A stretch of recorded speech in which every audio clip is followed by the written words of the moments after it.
tindakan semena-mena terhadap rakyat. Mungkin mari kita berkaca ke 2 tahun yang lalu.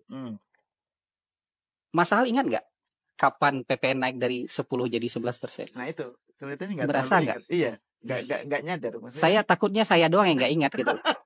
Tapi Mas Hal juga confirm nggak ingat? Nggak ingat, saya nggak ingat. Gimana perasaannya? Nggak.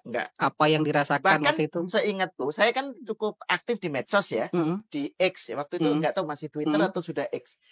Itu nggak ada keramaian seperti sekarang. Dari 10% menjadi 11%. Padahal diputuskannya itu kan kita lagi habis COVID. Dihajar COVID gitu.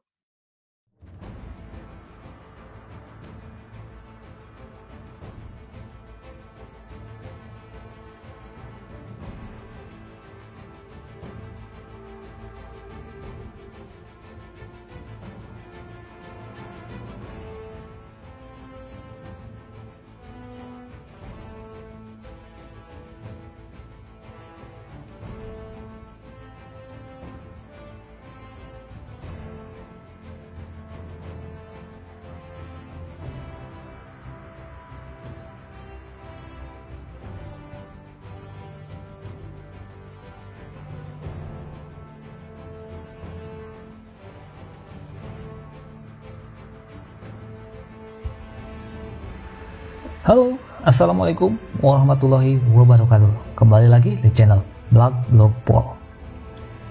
Terima kasih sobat sudah hadir di video ini. Bagaimana kabarnya sobat? Selalu sehat, selalu dalam lindungan Allah, dan selalu diberi rezeki yang berkah dan berlimpah. Amin ya Allah ya Rabbal Alamin. Di video kali ini kita akan mengulas tentang tanggapannya Rieke Diah Pitaloka yang selalu menentang kenaikan PPN 12%. Bahkan kemarin sempat bergulir kan bahwa PPN 12% itu inisiatornya adalah PDI Perjuangan, sampai akhirnya PDIP dengan Gerindra salah menyalahkan bahwa inisiator tersebut adalah PDIP. Dan ternyata banyak fakta-fakta dan data emang sebenarnya PPN 12% itu ditentukan saat pemerintahan Jokowi, dan saat itu PDIP menjadi partai penguasa, walaupun di saat menjadi undang-undang atau ini disahkan sama DPR, di mana partai-partai lain pun menyetujui, cuman kan inisiator dan penggagas itu ya partai penguasa dan pemerintahan Jokowi gitu. Nah, bagaimana sih tanggapan seorang Gerindra atau netizen lainnya? PN naik 1% berarti PDIP setara dengan kenaikan harga yang harus dibayar 9%. Seakan-akan pencitraan, seakan-akan membela tolak atau terima? Ya tolaklah rakyat untuk bahwa jangan menaikkan PPN 12%. Yuk kita tonton videonya. Jangan membuat satu narasi yang menyesatkan pemikiran rakyat. Kita rakyat di bawah sebenarnya oke-oke saja kalau pajak harus naik. Tapi tolong, yang pertama, jangan dikorupsi. Dan pajak itu diperuntukkan untuk kepentingan negara dan diperuntukkan untuk kepentingan rakyat. Yang kedua, Anda di DPR yang makan gaji dari uang pajak, tolong bekerja dengan baik. Jangan hanya nyinyir, membuat satu kebijakan, udah berak, nanti teriak-teriak, udah kentut, terus teriak-teriak. Bilang nggak mau, bukan saya yang kentut, padahal gerombolan lu yang kentut. Terus teriak bau, perampasan aset disahkan. Lagi rame soal PPN bakal naik ke 12%. Kalau aku pribadi jujur setuju banget. Dan para politisi yang lagi gaduh nggak setuju itu, menurutku cuma pura-pura ya. Loh kok bisa? Karena sebagian besar rakyat Indonesia itu nggak pernah bayar pajak yang paling utama, yaitu pajak penghasilan. Hal ini karena sebagian besar rakyat kita, penghasilannya masih di bawah batas penghasilan tidak kena pajak. Yang punya usaha pun kebanyakan juga nggak bayar pajak penghasilan, karena 99% usaha di Indonesia itu skalanya masih mikro. Tapi sebagai orang yang udah kenyang bayar pajak penghasilan, di atas 40% di Jerman dan di atas 30% di Amerika, aku tahu persis kalau tanpa pemasukan yang memadai dari pajak, maka negara nggak akan bisa membangun dan mensejahterakan rakyatnya. Dan semua politisi pun benernya tahu persis soal ini ya. Termasuk juga para politisi PDIP yang ketika mereka dulu masih berkuasa, memotori pembuatan undang-undang yang mengatur soal kenaikan PPN ini, yang sekarang mau nggak mau harus dijalankan oleh pemerintahan Pak Prabowo. Tapi yang bikin aku hilang respect, ketika mereka dan mantan capresnya, sekarang justru membuat kegaduhan soal ini ya. Pilpres dan pilkada udah selesai Pak, rakyat udah capek ribut terus, dan sekarang udah waktunya kerja dul. Dan siapapun presidennya, menurutku pasti bakal tetap menaikkan PPN, karena Pak Tom Lembong yang ibaratnya udah paling oposisi pun, di hadapan publik Amerika pun beliau bilang gini. We have a much bigger problem in Indonesia, which is that our tax collection to GDP ratio is astonishingly low. Thailand even manages like 14%, the Philippines manages like 17%. Many European countries collect 35% of GDP. We only collect like 9, right? So that doesn't exactly give us enough funding to help the poor, to address inequality. That's something we're going to have to fix before we can do more poverty alleviation and addressing inequality. Undang-undang ini tidak ujuk-ujuk. Berlakunya PPN dari 11 menjadi 12. Saya selalu membahasakannya dari 11 menjadi 12. Karena kenaikannya 1 poin. Jadi bukan dari 0 kemudian jadi 12, tapi dari 11 menjadi 12. Ini tuh diperintahkan oleh undang-undang 3 tahun yang lalu. Bukan diperintahkan oleh pemerintah hari ini. Tapi pemerintah itu kan gak ada nama. Siapapun presidennya, siapapun DPR-nya, ketika sudah bersepakat presiden dengan DPR itu sudah keputusan berbangsa bernegara itu. Terserah siapapun presidennya, itu keputusan berbangsa dan bernegara. Jadi siapapun pemerintah itu pejabatnya itu disumpah loh, menjalankan undang-undang dasar, menjalankan juga undang-undang dengan segala peraturan. Jadi undang-undang yang diamanahkan 3 tahun yang lalu itu bunyinya di sana begitu. 1 Januari 2025 PPN itu berlaku 12%. Kan tadinya untuk sekian lama 10%. Ya, sampai tahun 2021. 11% tahun 2021, yaitu setelah Covid ya. Iya. Terus setelah itu 2025 naik lagi 1%, itu tercantum di dalam undang-undang.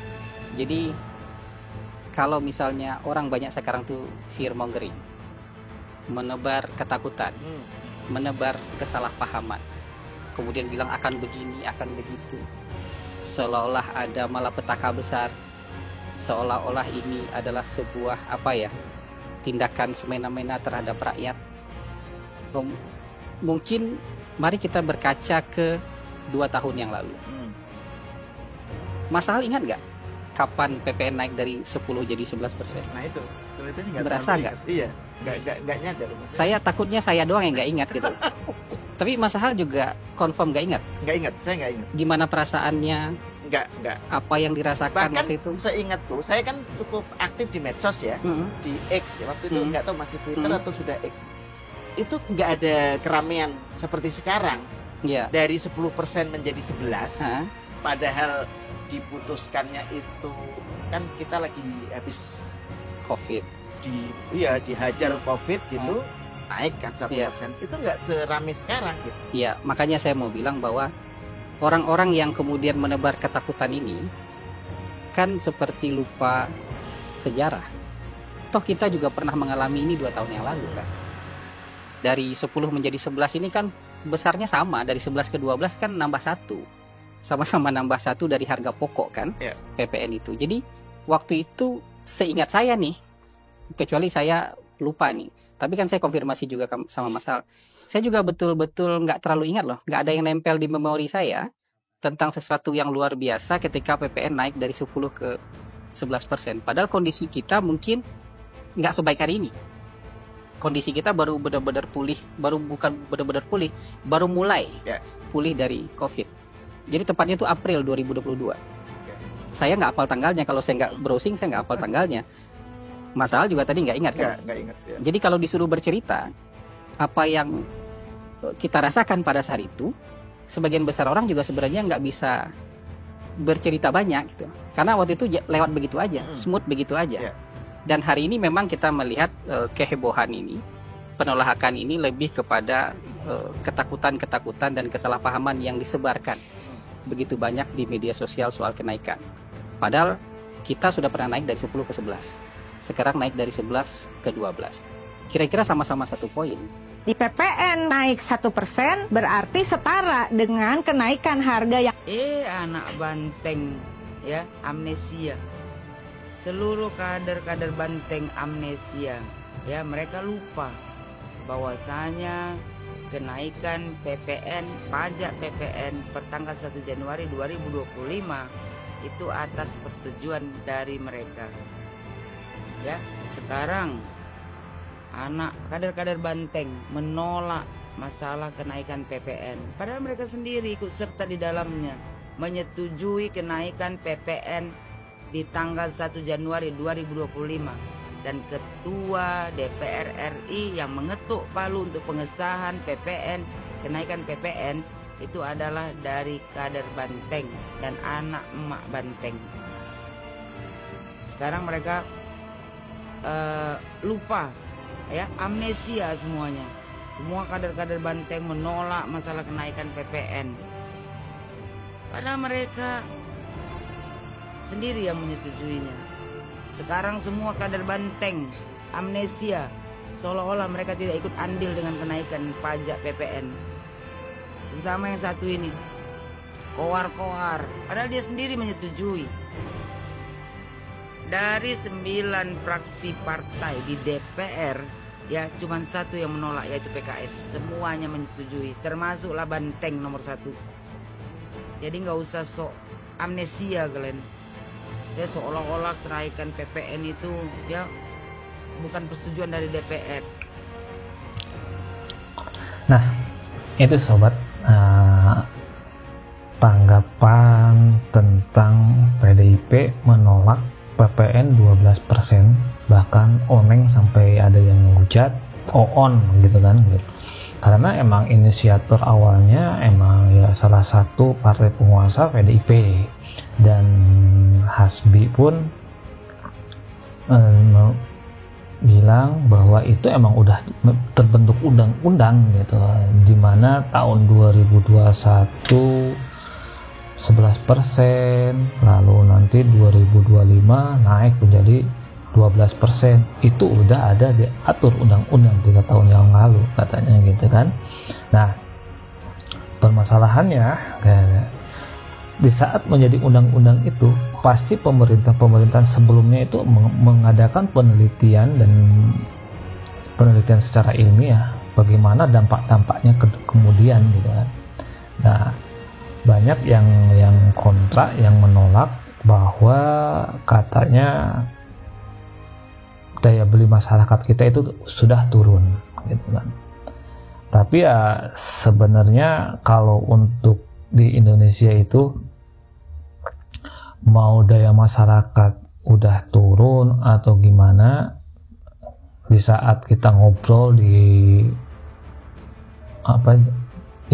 bawah gitu kan, di bawah mereka itu kadang ya enggak terlalu peduli ya mau naik mau enggak, karena untuk makan atau apapun ya mereka benar-benar nyari sendiri gitu.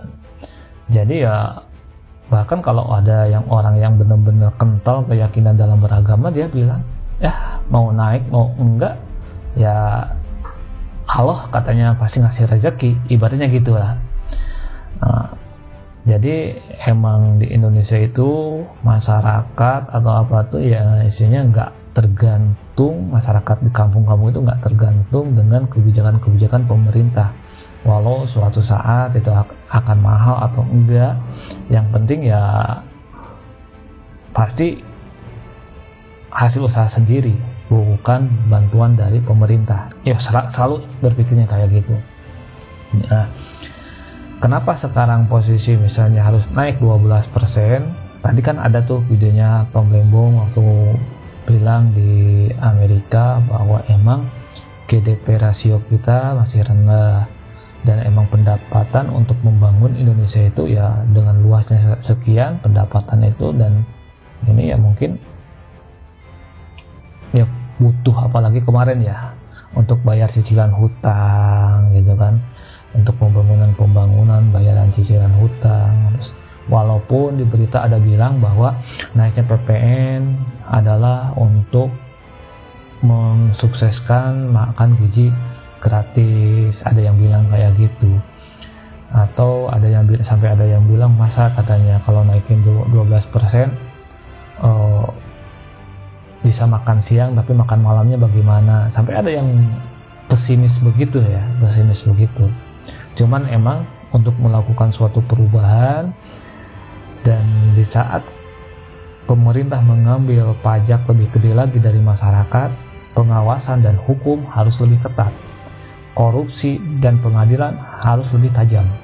Itu sih kalau pandangan saya ya. Jadi jangan kayak contoh misalnya kayak kemarin Harvey Muiz yang notabene tuntutan 12 tahun akhirnya divonis 6 tahun setengah, terus kerugian negara 300 triliun tapi harus mengembalikan 210 miliar. Nah, secara lambat laun kalau misalnya hukumnya kurang tegas gitu, kurang bikin efek jerak kayak gitu, ya masyarakat bakal males untuk percaya. Apalagi di saat misalnya pajak udah gede tapi korupsi misalnya masih belum diberantas habis-habisan, belum ini, ya kepercayaan masyarakat pasti akan lebih tidak percaya sama pemerintah gitu kan, apalagi sama hukum gitu. Nah, gimana sobat? Yuk tanggapi di kolom komentar. Oke, jangan lupa untuk like dan share